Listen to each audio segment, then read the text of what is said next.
ஓம் சாந்தி. பாபாவின் நினைவோடு 29/1/2025 முரளிக்கான கேள்வி பதில்களை பார்க்கலாம். முதல் கேள்வி, தேவி தேவதா தர்மத்தின் எந்த ஒரு சிறப்பு பாடப்பட்டிருக்குன்னு பாபா கேட்குறாங்க. அதுக்கான ஆன்சர், தேவி தேவதா தர்மம்தான் மிகவும் சுகம் அளிக்கக்கூடியதாக இருக்குதுங்கிறாங்க பாபா. அங்கே துக்கத்தின் பெயர் அடையாளமே இருக்காது. குழந்தைங்களாக நம்ம கூட 3/4 பங்கு சுகம் பெறுகிறோங்கிறாங்க பாபா. ஒருவேளை பாதி சுகம் பாதி துக்கம் என்று இருந்துச்சுன்னா ஆனந்தமாகவே இருக்காதுன்னு சொல்லியிருக்காங்க. எந்த 2 மனிதர்களுக்கு இடையில் அதிக வித்தியாசம் உள்ளதுன்னு பாபா கேட்டிருக்கிறது என்ன? பதில், 5 தத்துவங்களினால் மனித உடல் உருவாக்கப்பட்டிருக்குங்கிறாங்க பாபா. இதற்கு மண் பொம்மைன்னு சொல்லுவாங்க. சூட்சும வதனவாசிகளுக்கு மண் பொம்மைன்னு சொல்ல மாட்டாங்க. தேவதா தர்மத்தினரும் கூட மனிதர்களாக இருக்கிறாங்க. ஆனால் அவர்களுக்கு தெய்வீக குணங்களுடைய மனிதர்கள்னு சொல்லுவாங்க. இவர்கள் தெய்வீக குணங்களை சிவபாபாவிடமிருந்து பெற்றிருக்கிறாங்க. தெய்வீக குணமுடைய மனிதர்கள் மற்றும் அசுர குணமுடைய மனிதர்களுக்கிடையில் எவ்வளோ வித்தியாசம் இருக்குதுன்னு சொல்லி பாபா அசுரர்களுக்கும் தெய்வீக குணமுடைய மனிதர்களுக்கும் உள்ள வித்தியாசத்தை சொல்லியிருக்காங்க. நெக்ஸ்ட்டு, எந்த விஷயங்களை மனிதர்கள் அறியாமல் இருக்கிறாங்க அப்படின்னு பாபா கேட்குறாங்க. அதுக்கான பதில், யோக பலத்தினால தான் நம்மளுடைய விகர்மங்கள் விநாசம் ஆகுதுங்கிறாங்க பாபா. மேலும் நம்ம பவித்திரமாக ஆகிவிடுவீங்கன்னு சொல்கிறாங்க. தூய்மையானவர்களுக்கோ பின் அவசியம் தூய்மையான உலகம் வேண்டும். புது உலகத்துக்கு பவித்திரமான உலகம் என்றும் பழைய உலகிற்கு அபிபவித்திரமான தூய்மையற்ற உலகம்னு சொல்லப்படுது. பவித்திரமான உலகத்தை தந்தை ஸ்தாபனை செய்கிறாரு. பதீத்தமான உலகத்தை ராவணன் ஸ்தாபனை செய்கிறான். இந்த விஷயங்கள் எந்த மனிதர்களுக்குமே தெரியாமல் இருக்குதுன்னு பாபா 2 உலகத்தை பற்றியும் சொல்லியிருக்காங்க. நெக்ஸ்ட்டு, மிகவும் துக்கம் கொடுப்பவர்களை நினைத்து மனிதர்கள் என்ன சடங்கு செய்வதாக பாபா கூறுகின்றார். அதுக்கான பதில், ராவணனுக்கு 10 தலைகளுடைய 5 விகாரங்களின் பொம்மையை அமைத்திருக்கிறாங்க அப்படிங்கிறாங்க பாபா. இந்த ராவணனை எதிரி என்று நினைத்து எரிக்கிறாங்க. அது கூட துவாபரம் முதற்கொண்டே எரிக்க ஆரம்பிக்கிறாங்க அப்படிங்கிறது கிடையாதுங்கிறாங்க பாபா. தமோ பிரதானமாக ஆகிவிடும் பொழுது யாரோ வெவ்வேறு கொள்கை உடையவர்கள் அமர்ந்து இது போன்ற புது விஷயங்களை எடுத்து வர்றாங்க. யாராவது மிகவுமே துக்கம் கொடுத்தாங்க என்றால் அவர்களது கொடும்பாவியை எரிக்கிறாங்க. ஆக இங்கு கூட மனிதர்களுக்கு மிகவும் துக்கம் ஏற்படும் பொழுது இந்த ராவணனுடைய கொடும்பாவியை செய்து எரிக்கிறாங்க அப்படின்னு பாபா துக்கம் கொடுப்பவர்களுக்கு கொடும்பாவியை எரிக்கிறாங்க அப்படின்னு சொல்லியிருக்காங்க. பாடசாலையில் எது அவசியம் இருக்க வேண்டும்னு பாபா கூறுகிறார். அதுக்கான பதில், தந்தை தான் நாலேஜ்ஃபுல் ஞானம் நிறைஞ்சவராக இருக்கிறாரு. அப்படியின்றி அவர் எல்லாமே அறிந்தவர் அப்படிங்கிறது கிடையாதுங்கிறாங்க பாபா. தந்தையோ ஞானம் அளிக்கிறார் என்பதை இப்பொழுது குழந்தைங்களாகிய நம்ம புரிஞ்சிருக்கிறோம். ஞானம் பாடசாலையில் தான் கிடைக்கிது.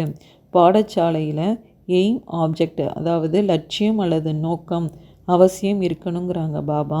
இப்பொழுது நம்ம எல்லாருமே படிச்சுட்டு இருக்கோன்னு சொல்கிறாங்க. சீச்சி உலகத்தில் ஆட்சி புரிய முடியாது. தூய்மையான அழகான உலகத்தில் தான் ஆட்சி புரிவீங்க. ராஜயோகம் சத்யுகத்தில் கற்பிப்பாங்களா என்னன்னு பாபா கேட்குறாங்க. அதனால் பாடசாலையில் நமக்கு லட்சியமும் குறிக்கோளும் அவசியம் இருக்கணும்னு சொல்லியிருக்காங்க. நெக்ஸ்ட்டு, ஜப்பானில் எந்த பெயரில் சூரிய வம்சத்தினர்னு அழைத்து கொள்கிறாங்க அப்படின்னு பாபா கேட்குறாங்க. அதுக்கான பதில், தந்தை எப்பொழுது வருகிறார் என்பது யாருக்குமே தெரியாது. காரிருளில் இருக்கிறாங்க. ஞான சூரியன்கிற பெயரில் ஜப்பானில் அவங்க சூரிய வம்சத்தினர்னு அழைத்து கொள்கிறாங்க அப்படிங்கிறாங்க பாபா. உண்மையில் சூரிய வம்சத்தினரோ தேவதைகள் ஆகிறாங்க. சூரிய வம்சத்தினரின் ராஜ்யம் சத்யுகத்தில் தான் இருந்ததுன்னு தந்தை சொல்கிறாங்க. ஜப்பானில் ஞான சூரியன்கிற பெயரில் தன்னை சூரிய வம்சத்தினர்னு சொல்லிக்கிறதா பாபா சொல்லியிருக்காங்க. நெக்ஸ்ட்டு, எல்லைக்குட்பட்ட இரவு பகல் எல்லை இல்லாத விஷயம்னு பாபா கேட்டிருக்கிறது என்ன?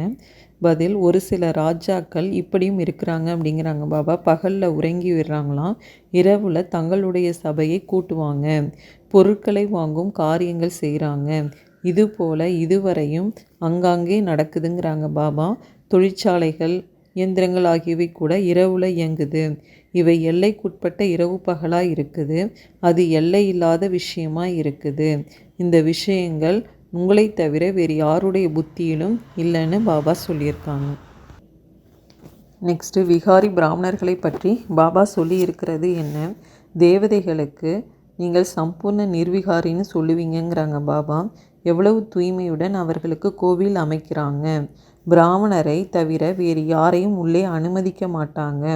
உண்மையில் இந்த தேவதைகளை விகாரிகள் யாரும் தீண்டவும் முடியாது. ஆனால் தற்காலத்திலோ பணத்தால் எல்லாமே நடக்குதுங்கிறாங்க பாபா.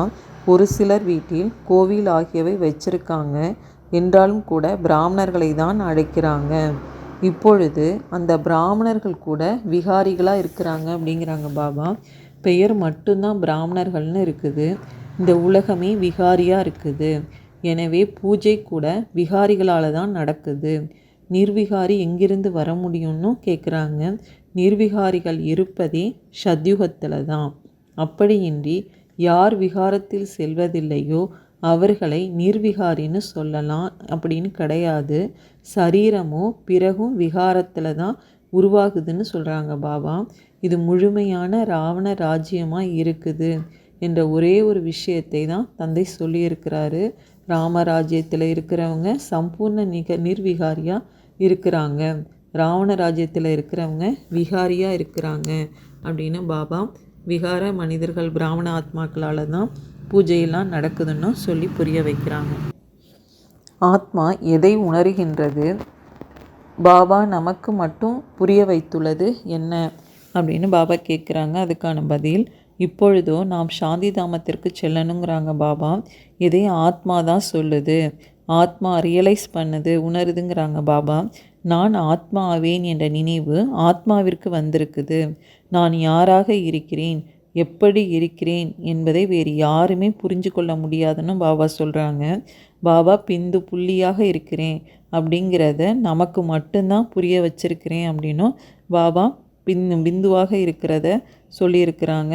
ஆத்மா சாந்தி தாமத்துக்கு போகணும்னு நெக்ஸ்ட்டு எந்த ஃபீலிங் நமக்கு நாள் முழுவதும் இருக்கணும்னு பாபா கேட்குறாங்க.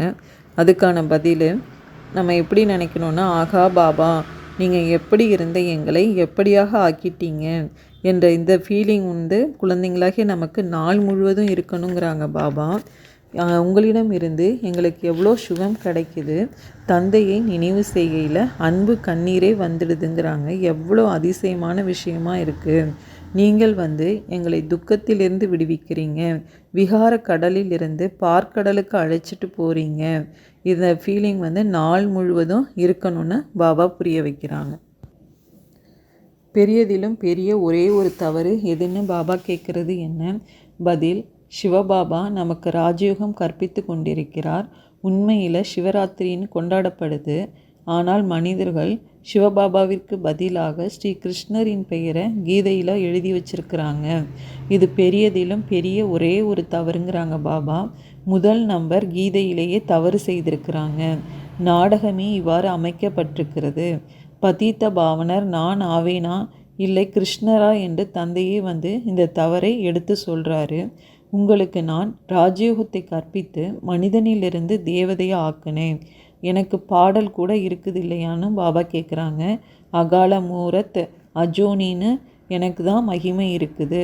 கிருஷ்ணருக்கு இந்த மகிமை இருக்க முடியுமா என்னன்னு கேட்குறாங்க. அவரோ புனர்ஜென்மத்தில் வருபவர். குழந்தைங்களாகிய உங்களிலும் இந்த எல்லா விஷயங்களும் புத்தியில் வரிசை கிரமமாக தான் இருக்குதுன்னு பாபா புரிய வைக்கிறாங்க. பாரதவாசிகளுக்கு எந்த பாட்டு கிடைத்திருப்பதாக பாபா கேட்குறாங்க. அதுக்கான பதில், யார் முதல்ல வருவாங்களோ அவர்கள் அவசியம் அந்தளவு ஆற்றல் உடையவங்களாக இருப்பாங்க. பாகமேற்று நடிப்பவர்கள் வெவ்வேறாக இருப்பார்கள் இல்லையான்னு பாபா கேட்குறாங்க. ஹீரோயினுடைய பாகம் பாரதவாசிகளுக்கு தான் கிடச்சிருக்குது. நீங்கள் அனைவரையும் ராவண ராஜ்யத்திலிருந்து விடுவிக்கிறீங்க. ஸ்ரீமத்தினால் உங்களுக்கு எவ்வளோ பலம் கிடைக்குதுன்னு பாபா சொல்கிறாங்க. மாயை கூட மிகவுமே பலசாலியாக இருக்குது. போக போக ஏமாற்றியும் விடுதுன்னு பாபா சொல்லியிருக்காங்க. நெக்ஸ்ட்டு, நான் மற்றவர்களுக்கு துக்கம் கொடுத்தால் என்ன நிலையாகும்னு பாபா கேட்குறாங்க. அதுக்கான பதில், பாபா அன்பின் கடலாக இருக்கிறாரு. அதனால் குழந்தைங்களாகி நம்ம கூட தந்தைக்கு சமமாக அன்பின் கடல் ஆகணுங்கிறாங்க பாபா. ஒரு பொழுதும் கசப்பான வார்த்தைகள்லாம் பேசக்கூடாது. யாருக்காவது துக்கம் கொடுத்தீர்கள் என்றால் துக்கம் அடைஞ்சு இறப்பீங்கிறாங்க பாபா. இந்த பழக்கங்கள் அனைத்தையும் நீக்கிடணுங்கிறாங்க. விகார கடலில் மூழ்கி எழுவது அசுத்தமும் அசுத்தமான பழக்கமாக இருக்குது. காமம் மகா எதிரியாக இருக்குதுன்னு தந்தை சொல்கிறாங்க.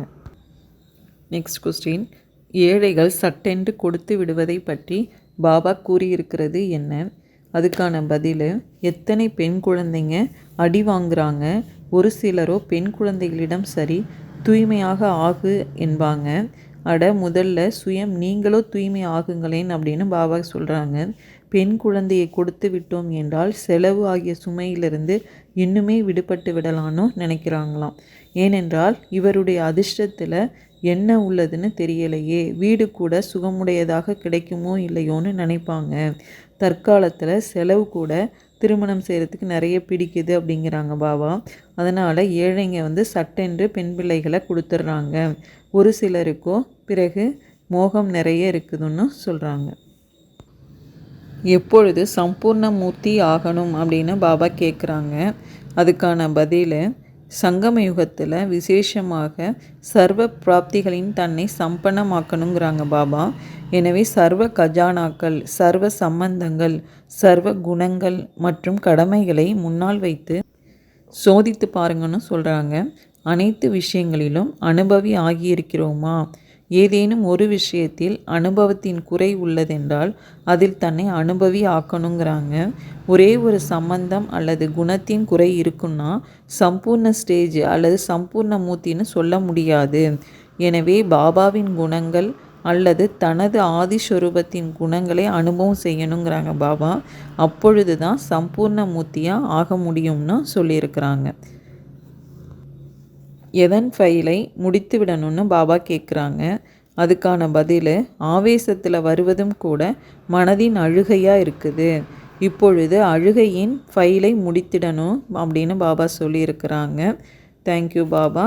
ஓம் சாந்தி.